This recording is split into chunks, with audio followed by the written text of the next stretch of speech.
ముఖ్యమంత్రి రేవంత్ రెడ్డి దోపిడికి వత్తాస్ పలికే మంత్రులకు చిత్తశుద్ధి. చీము నెత్తురు ఉంటే పథకాలను కొల్లగొడుతున్న ముఖ్యమంత్రిని కుర్చీదించాలని మంథని మాజీ ఎమ్మెల్యే పుట్ట మధుకర్ డిమాండ్ చేశారు. మాజీ CM KCR, BRS working president KTR పిలుపు మేరకు కళ్యాణ్ లక్ష్మిపై కాంగ్రెస్ కుట్రలకు నిరసనగా మంగళవారం మంథనిలో బీఆర్ఎస్ పార్టీ ఆధ్వర్యంలో ధర్నా, నిరసన కార్యక్రమాలు చేపట్టారు.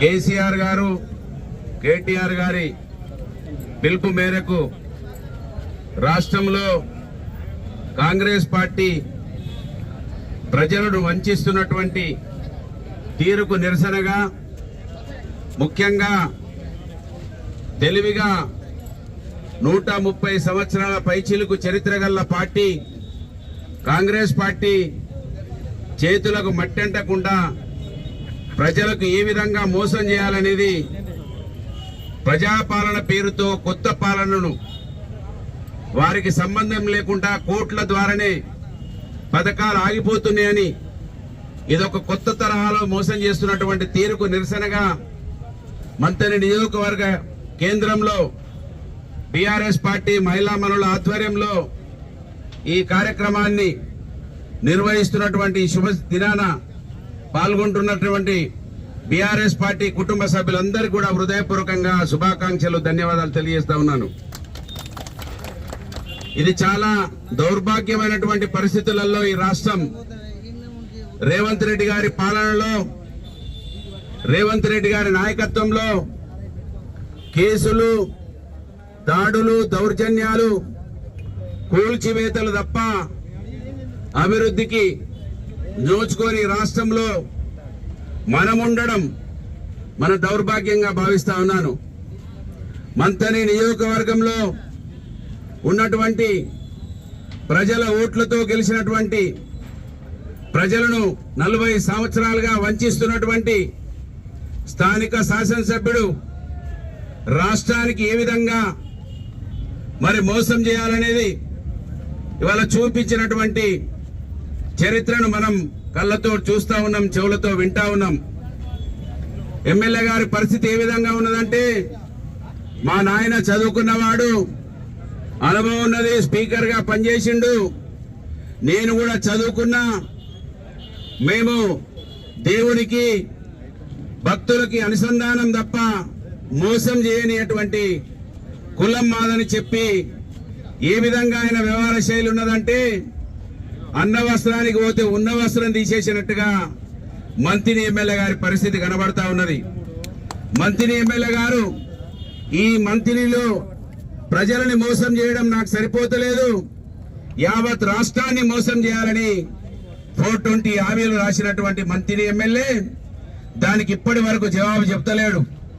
ఈ నియోజకవర్గంలో ఆడబిడ్డల దగ్గరికి వెళ్ళిండు, అమ్మా, చెల్లెమ్మా, తల్లి, నాకు కళ్యాణ లక్ష్మి అవసరం లేదు, కానీ మీకు కళ్యాణ లక్ష్మితో పాటు ముష్టి కేసీఆర్ ఇచ్చే 1,16,000 ఎందుకు, దాంతో పాటు తులం బంగారం ఇస్తా, డిసెంబర్ 3 దాకా ఆగు అని చెప్పిండు.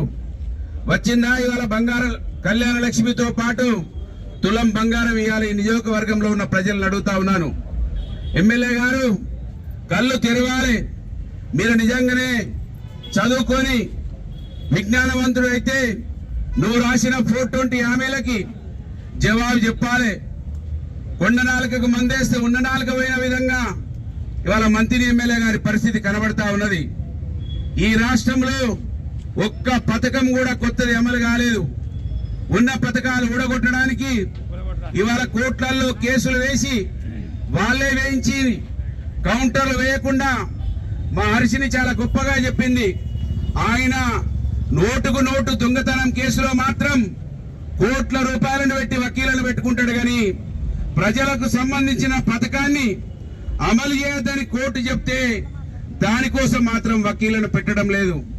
కారణం వాళ్లే కేసులు వేయిస్తా ఉన్నారు, వాళ్లే పథకాలను రద్దు చేయిస్తా ఉన్నారు అనేది ఇవాళ మనకు స్పష్టంగా కనబడతా ఉన్నది. అభివృద్ధి అంటే కాంగ్రెస్ పార్టీ దోసుకోవడం, కాంగ్రెస్ పార్టీ అంటే దాచుకోవడం. ముఖ్యమంత్రికి మొత్తం మంత్రివర్గం అంతా కూడా ఆయన దోపకంలో ప్రముఖ పాత్ర పోషిస్తా ఉన్నారు.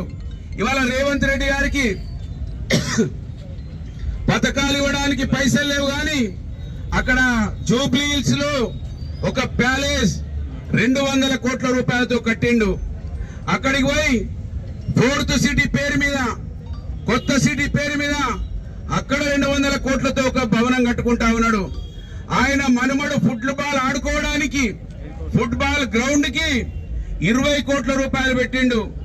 ఆయన మనుమడు స్విమ్మింగ్ చేయడానికి దానికి 20 కోట్ల రూపాయలు పెట్టి 200 కోట్ల రూపాయలతో భవనాలు కట్టుకుంటా ఉన్నాడు.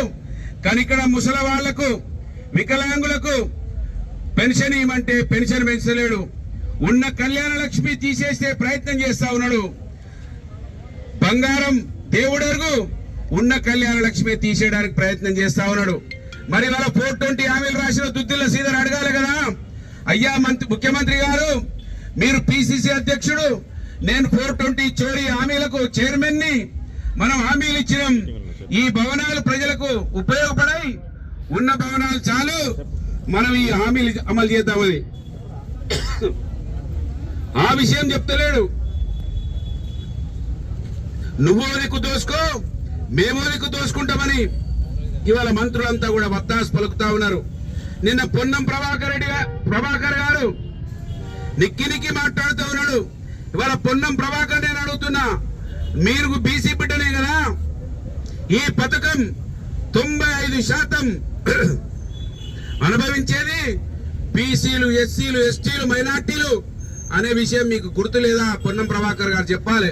అక్కడ ఉన్నటువంటి దళిత మంత్రులు చెప్పాలి, ఇవాళ అక్కడ ఉన్నటువంటి బీసీ మంత్రులు జవాబు చెప్పాలి. 95% షాదీ ముబారక్, కళ్యాణ లక్ష్మి ఈ వర్గాలే కదా అనుభవించేది. మరి మీరు అక్కడ ఏం చేస్తున్నారు? ముఖ్యమంత్రి దోషి పెడతా ఉంటే ఆయనకు చప్పట్లు కొట్టి పథకాలు పెడుతూ పోతుంటే ఇంకా మళ్ళా మీదికెళ్ళి వచ్చి బీఆర్ఎస్ పార్టీ మీద మాట్లాడుతూ ఉన్నారు.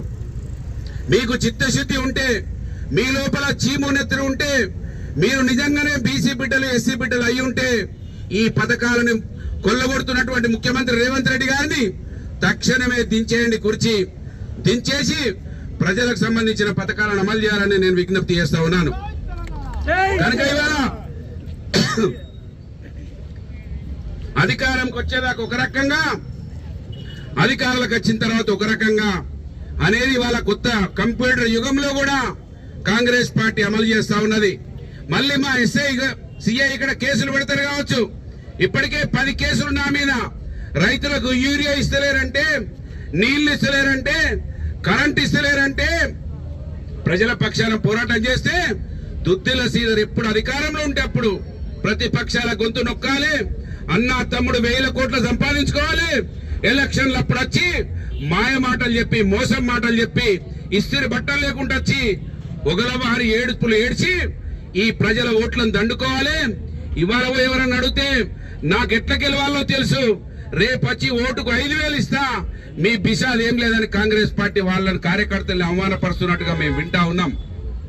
కనుక ఇవాళ నీ 5,000 ఓటుని ఏదైతే నువ్వు అనుకుంటున్నావో, నీ 5,000 కాదు బిడ్డ, ఓటుకు 10,000 ఇచ్చినా ఈసారి కర్రు కాల్చి బాత పెడతారు మంత్రి నియోజకవర్గ ప్రజలు. చూస్తా ఉన్నారు ఆటో అన్నలు, చూస్తా ఉన్నారు దళిత బిడ్డలు. 12,000 ఇస్తామన్నారు అభయాస్తం, దాని పేరు గొప్పగా అంబేద్కర్ అభయాస్తం పెట్టిండ్రు. ఏడవేంది అంబేద్కర్ అభయాస్తం? ఉన్న దళిత బంధును మోసం చేసినటువంటి దౌర్భాగ్యం మీరు ఇవాళ ఏ ముఖం పెట్టుకొని మీరు ఇవాళ ఈ ప్రజల ఓట్లతో గెలిచి ఆ కుర్చీలలో కూర్చో ఉంటా ఉన్నారో ఇవాళ జవాబు చెప్పాలి. కనుక ఒక్క పథకం అంటే ఒక్క పథకం, పాపంగా ముసలి వాళ్ళు, వికలాంగులు, వితంతువులు ప్రభుత్వం మీద ఆధారపడి బతుకుతా ఉంటారు. వాళ్ళకు 4,000 ఇస్తామన్నారు, 6,000 ఇస్తామన్నారు, ఆడ అక్క చెల్లెళ్లకు 2,500 రూపాయలు ఇస్తామన్నారు. దాని గురించి ఇప్పటి వరకు కూడా ఊసలేదు. ఇంకా పెద్ద పెద్ద సిపాయి మాట్లాడు. మొన్న ఎమ్మెల్యే కళ్యాణ లక్ష్మి పంచుతూ అక్కడ వేరే శ్లోకాలు చదువుతా ఉన్నాడు.